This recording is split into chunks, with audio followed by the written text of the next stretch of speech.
Wala rin. Kaya sir, before filing the complaint, nausap mo ba si Congressman? Hindi kami nagkausap. Sir, do you want him to apologize? Ha? Do you want him to apologize? Hindi na siya nag-apologize. Pero Yung statement eh. gusto niya, mag-sorry siya. Ano, dadami sa bilang. So wala nang patawaran? Madali mo magsabi ng I'm sorry. Madali mo magsabi I'm sorry. But next time, be careful. What are you going to say? Sir, kung magsasorry siya, Too late na hero. Sir, do you think by expelling him in the house, he will stop making those statements? Never mind, I will answer it. If he will make many statements, I will also answer many statements. thank you, sir. The committee is thus ready to look into na mayroong basis ba sa mga may file na document from the respondents, yung mga sagot doon. So we have 3 things to determine on this day. Una-una, kung within our jurisdiction ba yung mga nasubmit na mga evidence or documents or complaints. So kung wala, automatic yan dinidismiss natin. Okay? Now another, we are looking into other thing also na kung may appropriate action pa kami gagawin because we have a reason to believe na may alleged improper conduct or violations from our members of this 19th Congress. And the other one, kung wala naman yun, pwede naman i-dismiss.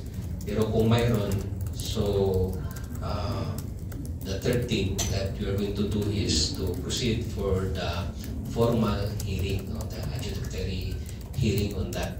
So, for your information, tatlo yung na-allege dito na parang violations.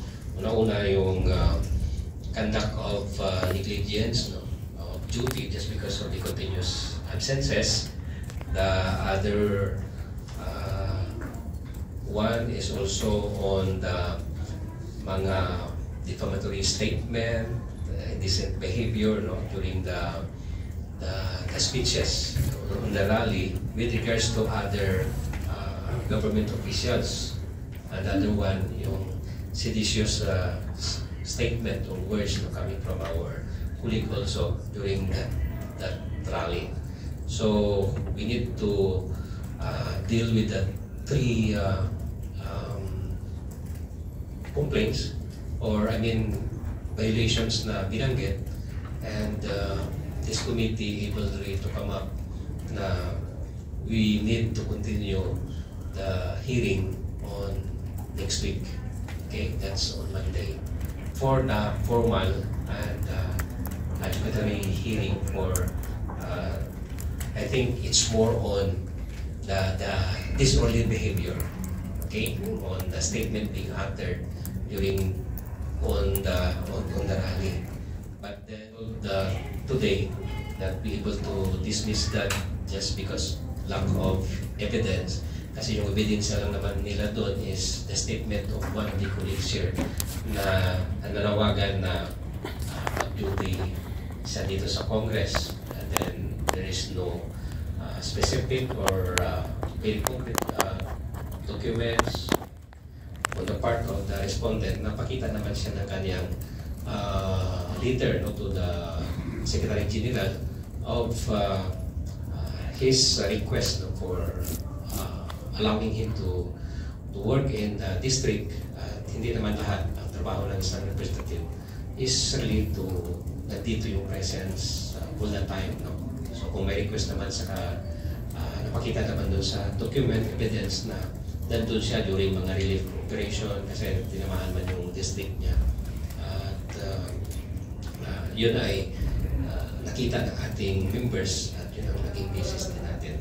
Okay? So meaning we will proceed our formal hearing by next week.